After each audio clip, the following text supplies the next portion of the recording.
क्या आप यह मानते हैं, क्या आप यह मानते हैं कि संसद सर्वोच्च है, भारतीय संसद सर्वोच्च है? यहां पर भारतीय लगा लीजिए।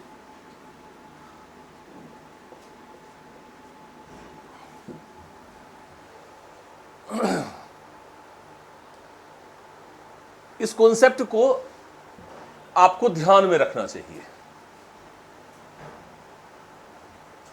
यूपीएससी में इस कॉन्सेप्ट पर क्वेश्चन पूछे जाते हैं और ऐसे भी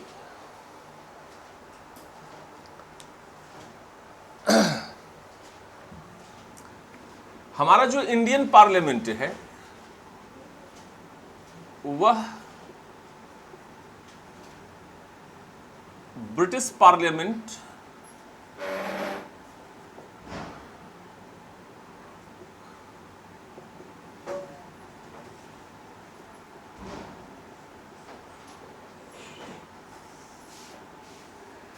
से ही हम लोगों ने इंडियन पार्लियामेंट के पैटर्न और डिजाइन को हम लोगों ने एक्सेप्ट किया है। लेकिन आपको ध्यान यह रखना है कि इंडियन पार्लियामेंट और ब्रिटिश पार्लियामेंट दोनों अलग अलग है, बेसिक डिफरेंस है दोनों में। ब्रिटिश पार्लियामेंट कंसीडर्ड सॉवरेन,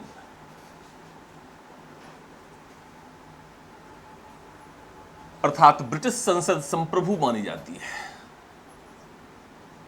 संप्रभु मानी जाती है।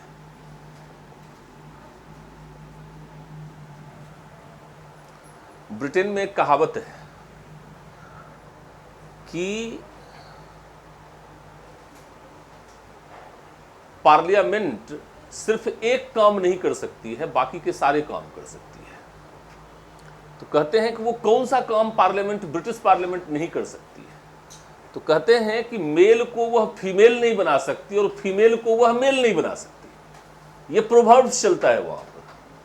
बाकी के सारे काम ब्रिटिश पार्लियामेंट कर सकती है, इसलिए ब्रिटिश पार्लियामेंट सॉवरेन है। कहने का मतलब ये कि जो नेचुरल सिस्टम है उसको पार्लियामेंट चेंज नहीं कर सकता है, नेचर को वो चेंज नहीं कर सकता है, बाकी के सारे काम वो कर सकता है। मेरी बात आई समझ में? क्योंकि मेल और फीमेल जो है वह नेचुरल होता है, यह नेचर का काम है, यह आदमी के बस की बात नहीं है।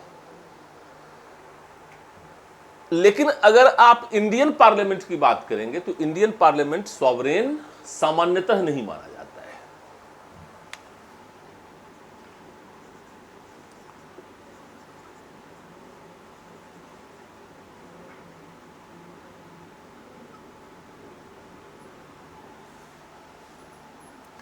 In general,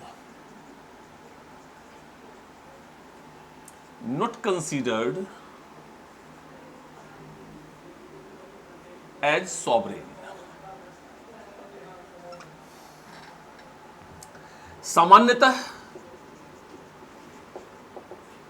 भारतीय संसद संप्रभु नहीं मानी जाती है।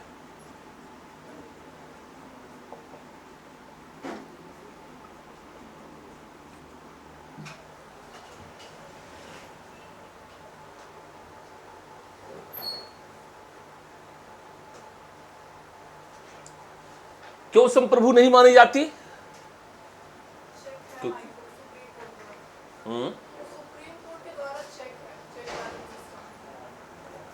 संविधान के द्वारा की है। चूंकि संसद की जो शक्तियां हैं वह संविधान के द्वारा प्रदत्त है, तो सॉवरेन संसद हो जाए, सॉरी संविधान हो जाएगा ना। ब्रिटेन में कोई संविधान नहीं है, पार्लियामेंट जो लॉ बनाती है वही लॉ है, इसलिए पार्लियामेंट लॉ बना सकती है और किसी भी सब्जेक्ट पर लॉ बना सकती है। पार्लियामेंट की कोई सीमा नहीं, लेकिन भारत में जो है वह फेडरल सिस्टम ऑफ गवर्नमेंट है। तो पिछले क्लास में भी हमने आपको बतलाया था कि फेडरल सिस्टम ऑफ गवर्नमेंट में हम लोगों ने क्या किया, डिवीजन ऑफ पावर किया है, शक्तियों का बंटवारा किया है। तो कुछ शक्तियां जो हैं वह केंद्र को दी गई हैं, कुछ शक्तियां राज्य को दी गई हैं। तो सामान्यतः राज्य सूची के जो विषय हैं उस पर कानून संसद नहीं बना सकती है। सामान्यतः मतलब सामान्य परिस्थितियों में वह कानून नहीं बना सकती है। कोई विशेष परिस्थिति है तो उसमें वह कानून बना सकती है, वह भी लिमिटेड टाइम के लिए, मतलब हमेशा के लिए नहीं। तो भारतीय संसद संप्रभु इसलिए नहीं मानी जाती क्योंकि भारत में संघात्मक शासन व्यवस्था है।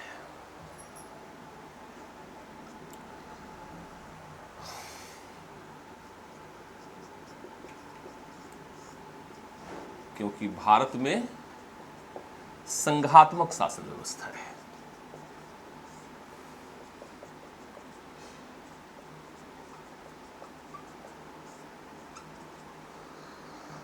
जिसमें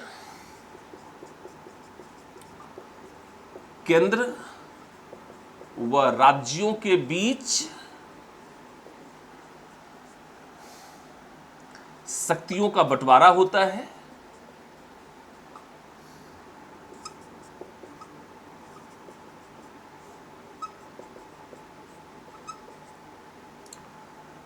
इसलिए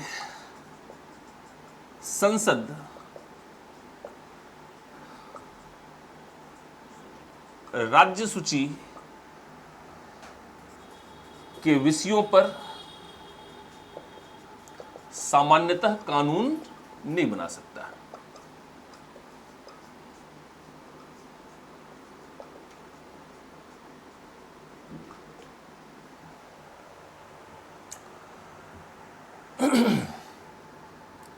भारतीय संसद की शक्ति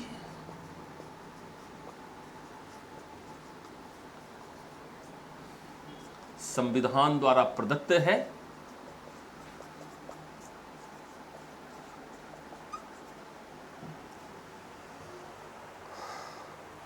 इसलिए भारत में संविधान सर्वोच्च व संप्रभु है।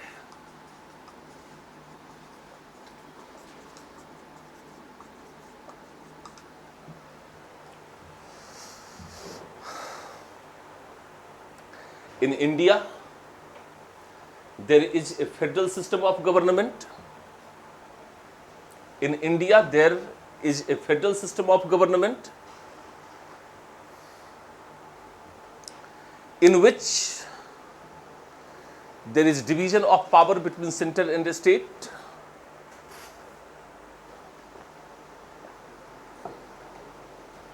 In which there is division of power between center and state.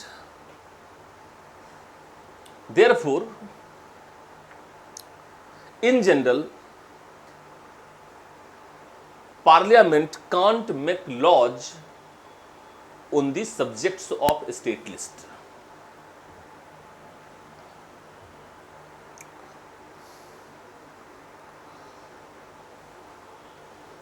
Powers of Parliament is based on the Constitution of India. Therefore, Constitution considered sovereign and supreme. Clear है ये बात? अगर ये बात क्लियर है, मतलब ये सामान्यतः ये बात मैं कह रहा हूं, यह जो एक्सप्लेनेशन हमने कहा है भारतीय संसद के विषय में, क्लियर है? अब दूसरी बात यह है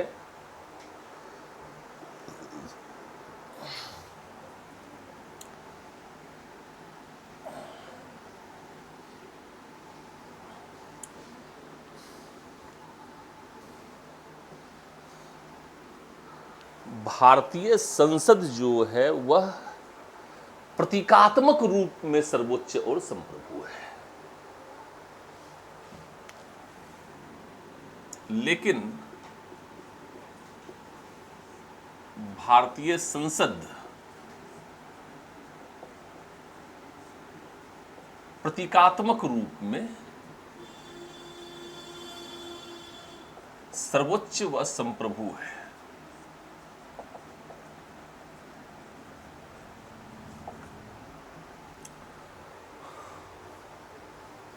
but symbolically Indian Parliament is sovereign and supreme। देखिए, लोकतंत्र में जनता सर्वोच्च और संप्रभु होती है। लोकतंत्र में जनता सर्वोच्च व संप्रभु होती है।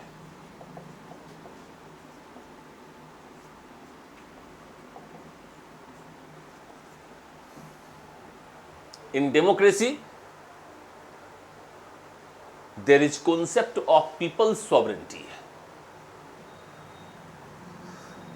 और भारतीय जनता के प्रतिनिधि संसद में बैठते हैं, इसलिए संसद को भी संप्रभु माना जा सकता है। कॉन्सेप्ट क्लियर है? भारतीय जनता के प्रतिनिधि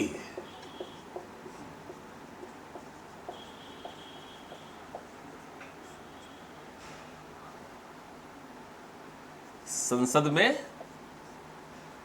बैठते हैं, इसलिए संसद को सर्वोच्च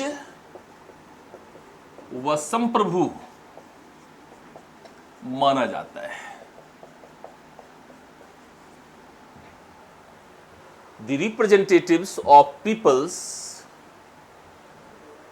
sits in parliament, therefore parliament considered supreme and sovereign।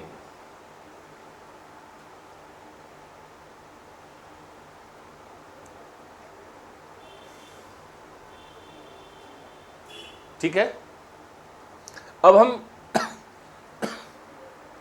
तीसरी बात पर आ रहे हैं। दो बात हमने आपको समझा दिया है, मैं कंक्लूड कर रहा हूं अपने आप को।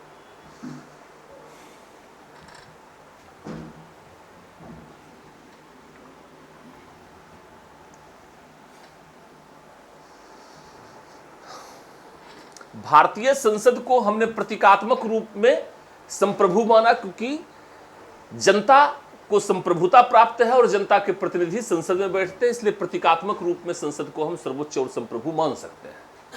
लेकिन यदि संसद और संविधान में विरोध उत्पन्न हो तो हम संविधान को सर्वोच्चता देंगे। कैसे? इस बात को, ये बात एक बार सुप्रीम कोर्ट में उठा हुआ है। कैसे उठा है तो सिर्फ समझ लेने की जरूरत है। जयललिता के केस में जयललिता जो है वह भ्रष्टाचार के किसी आरोप में जेल गई थी और जेल में कुछ साल तक रही भी थी। बाद में जयललिता की पार्टी ने चुनाव लड़ा। जयललिता तब जेल से बाहर आ गई और तमिलनाडु में सिंपैथी बहुत ज्यादा होता है। सिंपैथी के आधार पर लोग वोटिंग करते हैं। तो कानून के अनुसार यह चुनाव नहीं लड़ सकती थी, क्योंकि मद्रास हाईकोर्ट ने इनको पनिश किया हुआ था। ये चुनाव नहीं लड़ी, लेकिन जयललिता की पार्टी ने चुनाव में 2/3 बहुमत हासिल कर लिया। अब जब विधायक दल की बैठक हुई, मीटिंग हुई, तो उसमें जयललिता को नेता मान लिया गया विधायक दल में। और आप जानते हैं कि नियमतः विधायक दल में जिसको नेता मान लिया जाता है उसी को राज्यपाल सरकार बनाने के लिए और मुख्यमंत्री पद की शपथ लेने के लिए बुलावा भेजता है। तो जयललिता को बुलावा भेजा गया। इस प्रकार से जयललिता चीफ मिनिस्टर बन गई। लेकिन आप जानते हैं कि कोई भी पर्सन यदि चीफ मिनिस्टर बन जाता है या मिनिस्टर बन जाता है तो 6 महीने के अंदर उसे सदस्यता लेना पड़ता है। अब 5 महीने 29 दिन पर वो इस्तीफा दे देती है, फिर विधायक दल का बैठक होता है, फिर उसको नेता चुन लिया जाता है, अब फिर उसको 6 महीने के लिए मुख्यमंत्री बना दिया जाता है। सर्वोच्च न्यायालय की जो पहली महिला न्यायाधीश थी, शायद फातिमा बेगम, वही राज्यपाल थी उस समय तमिलनाडु में। ये केस आया सुप्रीम कोर्ट में, पहले मद्रास हाईकोर्ट में गया, मद्रास हाईकोर्ट ने कहा जो कुछ हो रहा है वो नियमतः हो रहा है, इसमें हम कुछ नहीं कर सकते हैं। फिर ये केस आया सुप्रीम कोर्ट में। यद्यपि सुप्रीम कोर्ट ने तब तक उस मामले में इनको जो मद्रास हाईकोर्ट ने इनको पनिश किया था उस मामले को में इन्हें बरी कर दिया गया। बट जो ये केस था, इस केस में सुप्रीम कोर्ट ने यह कहा कि यदि कानून के अनुसार कोई व्यक्ति चुनाव ही नहीं लड़ सकता है तो उस व्यक्ति को हम मुख्यमंत्री नहीं बना सकते हैं। और उसी केस में सुप्रीम कोर्ट ने कहा कि संसद या विधानसभा जनता की आकांक्षा का प्रतिनिधित्व करते हैं, लेकिन यह परिवर्तित होने वाली आकांक्षा है। आज जयललिता के साथ है तो कल पत्थरनिधि के साथ होगी, जिनका नाम करुणानिधि है, डीएमके। लेकिन संविधान में भी जन आकांक्षा रिफ्लेक्ट हुआ, क्योंकि संविधान भी तो जनता ने ही बनाया ना। तो संविधान में जो जन आकांक्षा प्रकट हुई है वह अस्थायी आकांक्षा है जनता की। इसलिए संविधान और कानून या संसद में जब विरोधाभास होता है तो हम संविधान को संप्रभु मानेंगे और संविधान के अनुसार हम काम करेंगे, अर्थात कानून के अनुसार काम करेंगे। क्लियर है मेरी बात? तो इस तरीके से एक इस कॉन्सेप्ट को आपको ध्यान में रखना है। दूसरा कॉन्सेप्ट जो है वो मैं आपको बता देता हूं कि पार्लियामेंट का मोस्ट इंपॉर्टेंट जो काम है वह है कानून का निर्माण करना, है ना। तो यहां पर हम विधेयक पर बातचीत करते हैं। विधेयक कितने प्रकार के होते हैं? 3 प्रकार के। एक साधारण विधेयक, ordinary bill,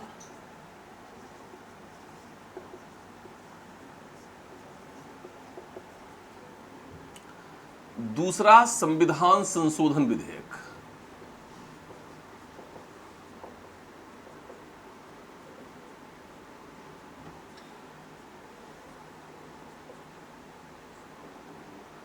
constitution amendment bill. और तीसरा धन विधेयक, मनी बिल।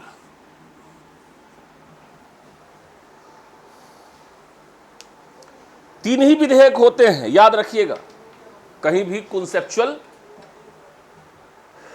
मिस्टेक ना आपसे हो जाए। वित्त विधेयक भी एक आपने सुना होगा, हाँ? 117 आर्टिकल में फाइनेंस बिल, वह या तो ऑर्डिनरी बिल है या मनी बिल है, ठीक है ना। वो मैं बाद में आपको बतलाता हूं, पहले इस तीनों को आप समझ लीजिए। अरे ये कैसा इंक भर दिया?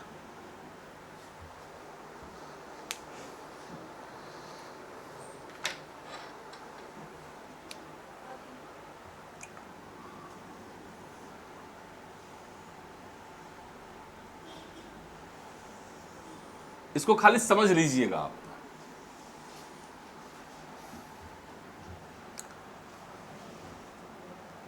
अभी नोट मत कुछ कीजिएगा।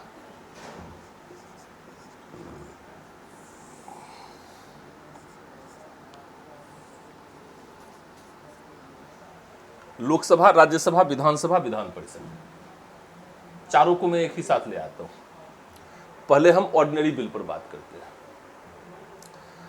ऑर्डिनरी बिल और संविधान संशोधन विधेयक दोनों के संबंध में एक बात को ध्यान में रखना है। Both bill can be initiated in either of houses, अर्थात साधारण विधेयक और संविधान संशोधन विधेयक दोनों ही किसी भी सदन में प्रस्तुत किए जा सकते हैं। दोनों विधेयक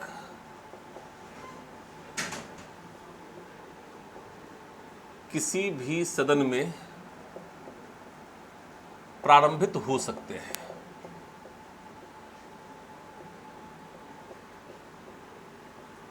जबकि मनी बिल जो है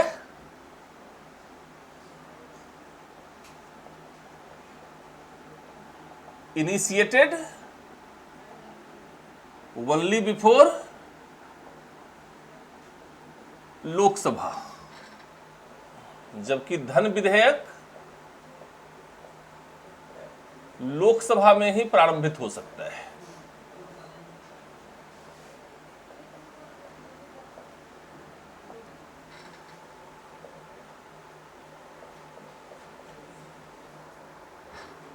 ठीक है, पहले हम इस साधारण विधेयक को समझ लेते हैं। समझने के लिए हम समझा रहे हैं क्योंकि इनिशिएटेड तो कहीं भी हो सकता है, लोकसभा में भी हो सकता है, राज्यसभा में भी हो सकता है, लेकिन समझने के लिए इसको हम यहां पर प्रेजेंट करते हैं। प्रेजेंट करेंगे तो क्या होगा? डिस्कशन। डिस्कशन करने के बाद सबसे लास्ट में वोटिंग हम करेंगे। वोटिंग करने के बाद ये पास हो गया। पास हो गया तब इसको यहां पर प्रेजेंट करेंगे, यहां पर डिस्कशन करेंगे, यहां पर वोटिंग करेंगे और यहां पर हम पास कर देंगे। दोनों हाउस से पास होने के बाद ये प्रेसिडेंट ऑफ इंडिया के पास चला जाएगा। अगर पास हो गया दोनों ही हाउस से तो कोई प्रॉब्लम ही नहीं है। लेकिन हम इमेजिन ये कर रहे हैं कि एक हाउस से पास होने के बाद यदि वह सेकंड हाउस में पास नहीं हुआ तो क्या होगा? मतलब इन case of difference of opinion between Lok Sabha and Rajya Sabha on any specific bill.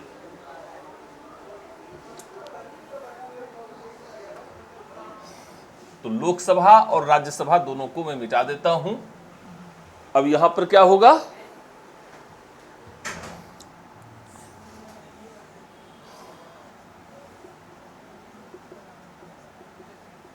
Joint session, there is a provision of joint session, संयुक्त सत्र, in case of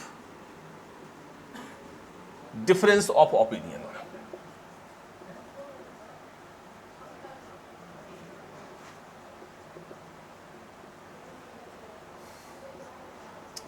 joint session summoned by President of India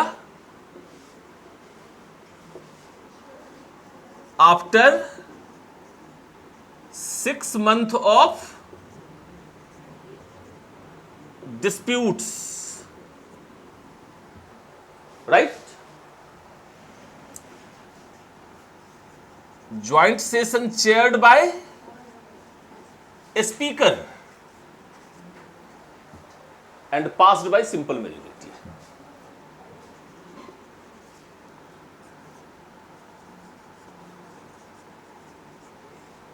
simple majority का मतलब क्या है?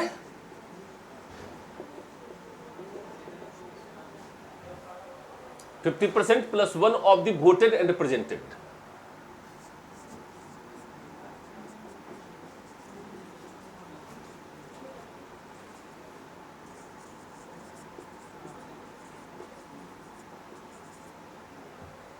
Clear? In fact examination point of view से यही चीज आपको समझ के रखना है। ठीक है,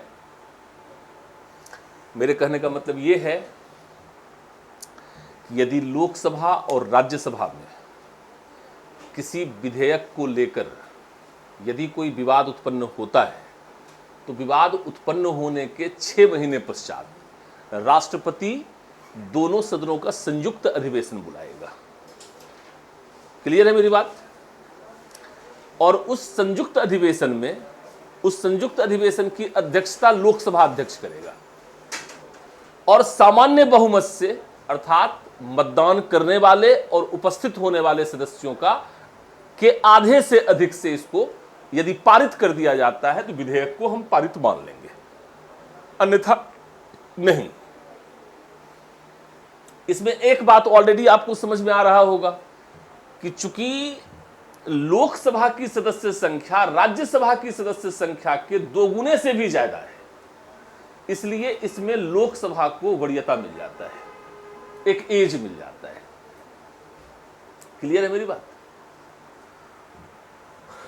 ये क्लियर है? यहां पर क्या है कि सभी राज्यों में विधान परिषद नहीं होता, तो जहां पर विधान परिषद नहीं होता वहां तो कोई दिक्कत ही नहीं है। विधानसभा पास करेगा, राज्यपाल के पास जाएगा, राज्यपाल के सिग्नेचर के साथ वो कानून बन जाएगा। लेकिन कुछ राज्यों में विधान परिषद भी है, वहां पर क्या होता है इस चीज को समझ लीजिए आप। यहां पर सीधे सीधे ध्यान में रखना है 3+1 का नियम है।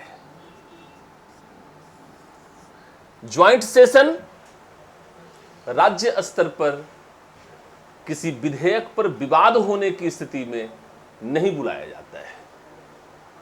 ठीक है, मान लीजिए कि विधानसभा ने किसी विधेयक को पारित कर दिया, विधान परिषद यदि उसको पारित नहीं करता है तो उसको 3 महीने का समय दिया जाएगा।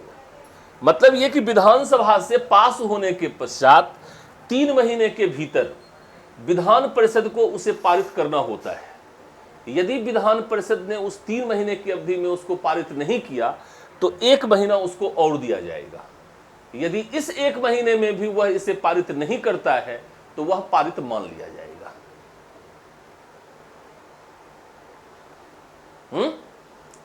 समझ में आया या नहीं आया समझ में? यदि विधानसभा ने पारित कर दिया, अब विधान परिषद के पास 3 महीने का समय है, 3 महीने के समय में उसको विधेयक को पारित कर देना है। यदि वह 3 महीने में विधेयक को पारित नहीं करता है तो उसे 1 महीना और दिया जाएगा कि विधेयक को पारित कर लो आप।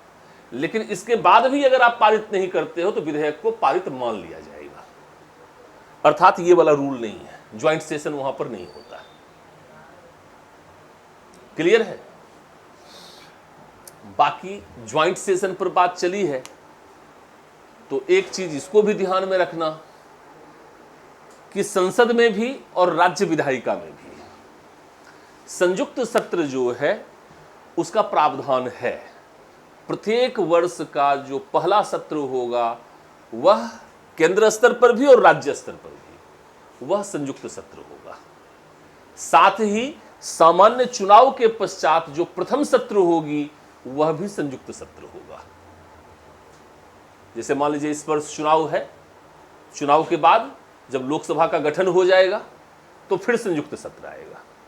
तो पहला सत्र तो बजट सत्र संयुक्त सत्र के साथ ही शुरू होता है ना, और यदि सामान्य चुनाव हुआ तो चुनाव के पश्चात संयुक्त सत्र पुनः बुलाया जाएगा। अर्थात विधेयक के विवाद को अगर छोड़ दिया जाए तो वर्ष में जो पहला सत्र होगा वह संयुक्त सत्र होगा, चुनाव के पश्चात जो पहला सत्र होगा वह भी संयुक्त सत्र होगा। ठीक है, बाकी संयुक्त सत्र का प्रावधान सिर्फ केंद्रीय स्तर पर ही है, राज्य स्तर पर ऐसा प्रावधान नहीं है। क्लियर है? संविधान संशोधन विधेयक पर आते हैं।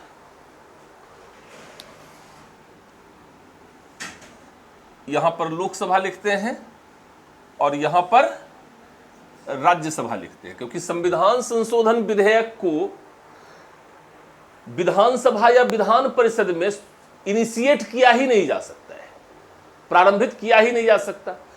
तो संविधान संशोधन विधेयक हमें लोकसभा और राज्यसभा के स्तर पे ही समझना है, ठीक है ना। यहां पर मैं सिर्फ ये लिख दूं कि Lok Sabha and Rajya Sabha is equal, तो आपको समझ में आ जाएगा लोकसभा और राज्यसभा दोनों एक समान है। वह राज्यसभा दोनों एक समान है। इससे क्या समझ में आया आपको? आप बताइए। अगर इनको मौका मिले तो ये सो जाए क्लास में।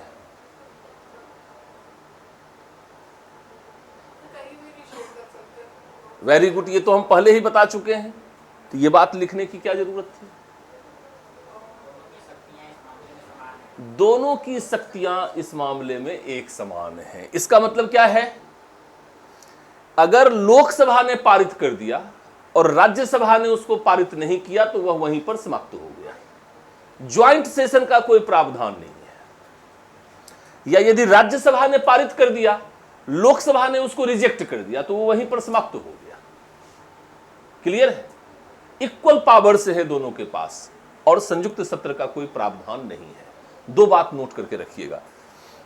संविधान संशोधन विधेयक मामले में लोकसभा और राज्यसभा दोनों को समान शक्तियां हैं। लिख लीजिएगा, संविधान संशोधन विधेयक मामले में लोकसभा और राज्यसभा दोनों को समान शक्तियां दी गई हैं।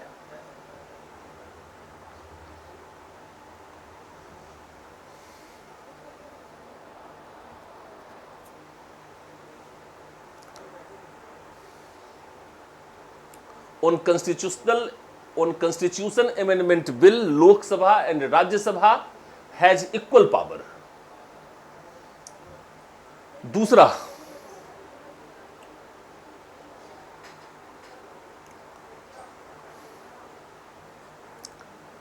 संविधान संशोधन विधेयक को राज्य विधायिका में प्रारंभित नहीं किया जा सकता।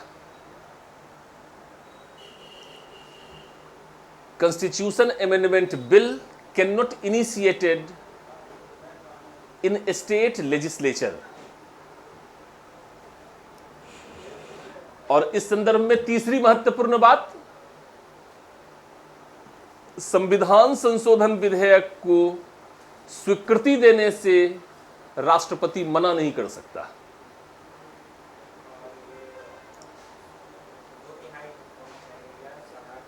वो लिखने की कोई जरूरत नहीं है। सामान्यतः जो है वह विशेष बहुमत से ही संविधान संशोधन विधेयक पारित किए जाते हैं। अगर इसको भी लिखना है तो लिख ही लीजिए, सामान्यतः संविधान संशोधन विधेयक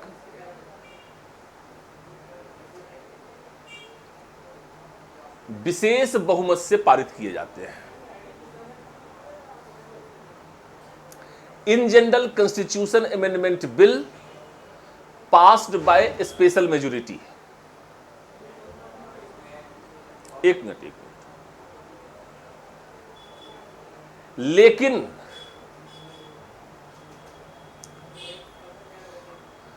वैसा संविधान संशोधन विधेयक जिसमें राज्यों का हित भी बंधा हुआ हो,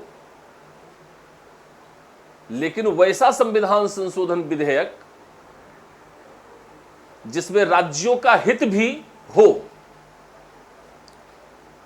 वैसे विधेयक को